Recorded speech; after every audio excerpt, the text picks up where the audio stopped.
Hello मित्रांनो, आम्ही आलतो लग्नाला. इथं लग्न करता करता म्हणलं पाहू आपण पुढं कुठं बँड आलाय. म्हणलं बँड मध्ये ओली पोरं नाचत होती. मग म्हणलं पाहू तिकडं बँड कसं काय वाजतोय कसं काय, जाऊन पाहू म्हटलं.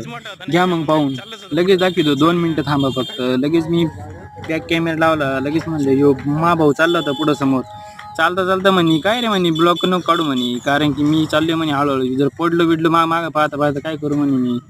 तू चाललाच होता तेवढ्यात आम्ही ते गेलो रोडला. ते म्हणे बंद कर म्हणे आता. मग कॅमेरा बंद केला. मग पुढं आलो परत. पुढं आल्यावर आज चाललोच होतं बँडकडे. चालू मध्ये ते खड्डसले मोठं होत नाही का, ते गाड्या नुसत्या आल्या का पाणी उडायच्या अंगावर. मग म्हणलं भाऊ साईडने चाल. तेव्हा चाललंच होतो. तेवढ्यात पुढं आलो तर पुढं पाहता पाहता परत समोरची गाड्या विवर परत त्या गावात आलतो आम्ही शिपलापूरमध्ये. शिपलापूरमध्ये आल्यानंतर आम्ही समोर गेलो. तेवढ्यात तिकडे बँड पाशी नाही का पोरं डायरेक्ट नाचायला सुरुवात केली. ते नाही का बँड पाशी पोरं नाचतच होते. की ते बँड पाहिल्यावरच मी डायरेक्ट घाबरलो नाही का. डायरेक्ट बँड म्हणजे डायरेक्ट त्याला साऊंड नाही काही नाही बरं का. डायरेक्ट मग म्हणलं आता इथं तर मोकार माणसं म्हणलं, पण काही नाचायला नाही, एक माणूस नाचायला तयार नव्हतं नाही का. मग म्हणलं चला अजून योपा कसा का पाहत होता, योपा तुम्हाला बाय बाय करतोय. चला मग पुढं पाहू आता. पुढं आम्ही इथे बँड पाहिला पण आम्ही कटाळलो. ते माणसं काही थांबणच नाही. मग म्हणलं चला आता तिथून जाऊ आता दुसरीकडे निघून.